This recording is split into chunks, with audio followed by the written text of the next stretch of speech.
پنجاب کے کسی دیہات میں ایک خوبرو قادیانی لڑکی شادی کے لیے ایک فوجی آفیسر کو پیش کی گئی۔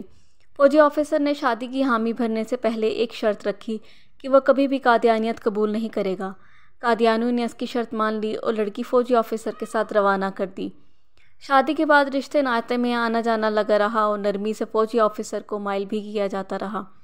ایک دن قادیانیوں کے مذہبی رہنما تشریف فرما تھے اور انہوں نے فوجی آفیسر سے کہا کہ آپ مرزا غلام احمد قادیانی کو نبی نہیں مانتے، نہ مانیں، لیکن ہماری ایک بات قبول کیجیے۔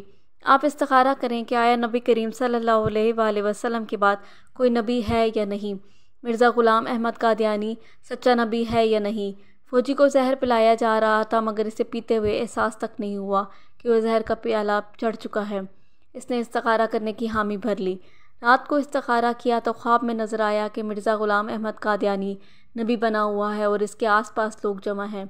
صبح اٹھا تو اپنے کیے ہوئے استخارے کے مطابق قادیانی پر ایمان لے آیا۔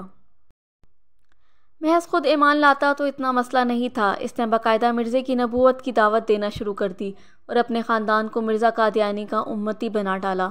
سارے علماء بے بس تھے، جو عالم اسے دعوت دیتا تو وہ کہتا میں نے کسی قادیانی کی دعوت پہ مرزے کو نبی نہیں مانا، میں نے باقاعدہ استخارہ کیا ہے اور استخارے میں مجھے قادیانی بطور نبی دکھلایا گیا ہے، مجھے از خود خواب دیکھنے کا موقع ملا ہے۔ جب کوئی بھی عالم اسے دلیل سے مطمئن نہ کر سکا تو وہ تنگ آ کر علماء سے ملنا ہی چھوڑ گیا۔ بالآخر چناب نگر کے جلسے میں مولانا یوسف لدھیانی شہید تشریف لائے۔ ان کا شوہرہ تھا اور یہ فوجی آفیسر الزام سے ملنے کو تیار ہو گیا کہ ان کے بڑے مولوی کو بھی دیکھ لیتے ہیں۔ مولانا سے جب فوجی آفیسر نے اپنا قصہ بیان کیا تو وہ کسی کی دعوت یا کسی لالچ میں قادیانی نہیں ہوا، بلکہ وہ خود دیکھی ہوئی دلیل سے متاثر ہو کر قادیانی ہوا ہے۔ استخارہ اللہ سے مشورہ ہے، میں نے رب کے ساتھ مشورہ کیا جس کا حکم اسلام میں ہے، تو اللہ نے مجھے مرزا قادیانی کو نبی دکھلایا ہے۔ اب میں اللہ کی مانوں یا مولویوں کی؟ جو اللہ مجھے از خود خواب میں دکھایا وہ چھوڑ کر مولویوں کی کیسے مان لوں؟ مولانا نے اس کا ہاتھ تھاما اور گویا زبان حال سے کہا فی الحال رب کی نہ مان، اس درویش مولوی کی مان، یہ مولوی ہی بتائے گا اصلی رب کیا کہہ رہا ہے۔ مولانا گویا ہوئے اور کہا جب تم نبی اکرم صلی اللہ علیہ وآلہ وسلم کی ذات میں شک سے گزرے تو مسلمان ہی نہیں رہے۔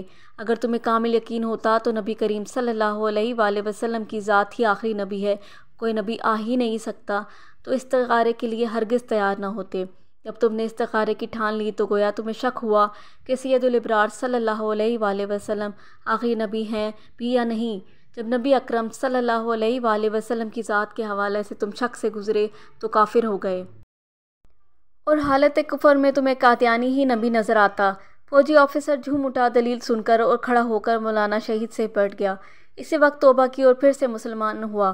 تو ذرا سوچئے ابتدا کہاں سے ہوئی، کیسے اسے نبی کریم صلی اللہ علیہ وآلہ وسلم کی ذات کے حوالے سے شک میں ڈالا گیا اور انجام کیا ہوا۔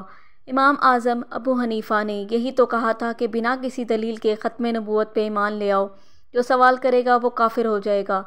سوال شک کی بنیاد پر کیا جاتا ہے اور نبی اکرم صلی اللہ علیہ وآلہ وسلم کی ذات میں شک کھلا کفر ہے۔